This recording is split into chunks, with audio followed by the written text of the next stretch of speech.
Telugu మ్యాట్రిమోనీకి thanks చెప్పాలి. 26 ఏళ్ల క్రితం ఇదే తెలుగు మ్యాట్రిమోనీ ద్వారానే వేళమ్మకి పెళ్లి చేశాం. పెళ్ళంటేనే తెలుగు మ్యాట్రిమోనీనే. 5 ఏళ్ల పాటు అధికారంలో ఉండమని ఎమ్మెల్యేగా గెలిపిస్తే తమ నియోజకవర్గాలకు తామే చక్రవర్తులమన్నట్లు కూటమి ఎమ్మెల్యేలు రెచ్చిపోతున్నారు.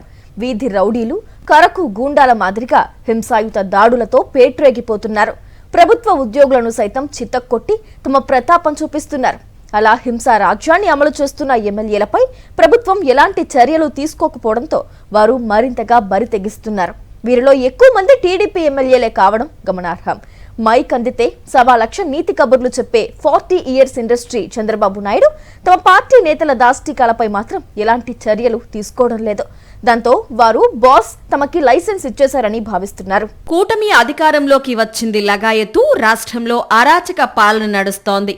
పై స్థాయిలో చంద్రబాబు నాయుడు, నారా లోకేష్లు తమని ప్రశ్నించే వారిపై అక్రమ కేసులు కట్టించి జైళ్లకు పంపి హింసిస్తూ ఉంటే టీడీపీ ఎమ్మెల్యేలు, నియోజకవర్గ ఇన్ఛార్జీలు తమ తమ పరిధుల్లో హింసరచన చేసుకుపోతున్నారు. ఎమ్మెల్యేలు తమ హోదాలు మర్చిపోయి రౌడీల్లా వ్యవహరిస్తున్నారు. భయోత్పాతాలు సృష్టిస్తున్నారు.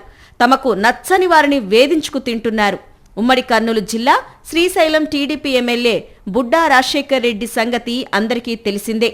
ఇటీవల బుడ్డా రాజశేఖర్ రెడ్డి కర్నూలు, గుంటూరు జాతీయ రహదారిపై వెళ్తోండగా రుద్రవరం టోల్ ప్లాజా వద్ద సిబ్బంది ఆపారు.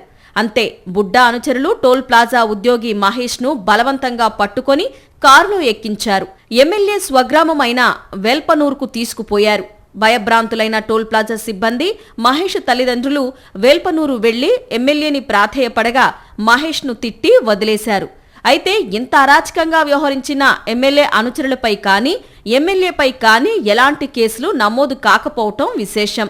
ఏం చేసినా తమపై ఎలాంటి చర్యలు, కేసులు ఉండవన్న ధీమా ఒళ్లంతా కొవ్వు పట్టినట్లు పట్టేయడం వల్లనే టీడీపీ ఎమ్మెల్యేలు ఇలా చట్టాన్ని తమ చేతుల్లోకి తీసుకుని రెచ్చిపోతున్నారన్న విమర్శలు ఉన్నాయి. బుడ్డా అనుకో ఇలా రెచ్చిపోవడానికి కారణం లేకపోలేదు. గత ఏడాది ఇదే బుడ్డా రాజశేఖర్ రెడ్డి శ్రీశైలం శిఖరం వద్ద గస్తీ నిర్వహిస్తోన్న అటవీశాఖ సిబ్బందిపై మద్యం మత్తులో దాడి చేశారు. అటవీశాఖ ఉద్యోగిని కారులో ఎక్కించుకొని శ్రీశైలం చుట్టూ తిప్పుతూ తమ అనుచరుల చేత విచక్షణారహితంగా కొట్టించారు బుడ్డా రాజశేఖర్ రెడ్డి. ఎమ్మెల్యే సమక్షంలో ఆయన అనుచరుల దాడిలో తీవ్రంగా గాయపడ్డ సిబ్బంది సున్నిపెంట పోలీసులకు ఫిర్యాదు చేశారు. విధి నిర్వహణలో ఉన్న అటవీశాఖ సిబ్బందిపై దాడిని అటవీశాఖ అధికారుల సంఘాలు సీరియస్గా తీసుకున్నాయి. ఆ శాఖ మంత్రి, ఉప ముఖ్యమంత్రి అయిన పవన్ కళ్యాణ్ కు ఫిర్యాదు చేశారు అధికారులు. పవన్ తమకు న్యాయం చేస్తారని సిబ్బంది భావించారు. అయితే పవన్ కళ్యాణ్ కూడా నిందితుడైన ఎమ్మెల్యేకే వత్తాసు పలకడంతో అధికారులు ఉసూరుమన్నారు. సునిపెంట పోలీసులు జనసేన నేత రౌతు అశోక్ ను A1 గా, ఎమ్మెల్యే బుడ్డా రాజశేఖర్ రెడ్డిని A2 గా పేర్కొంటూ కేసులు నమోదు చేశారు.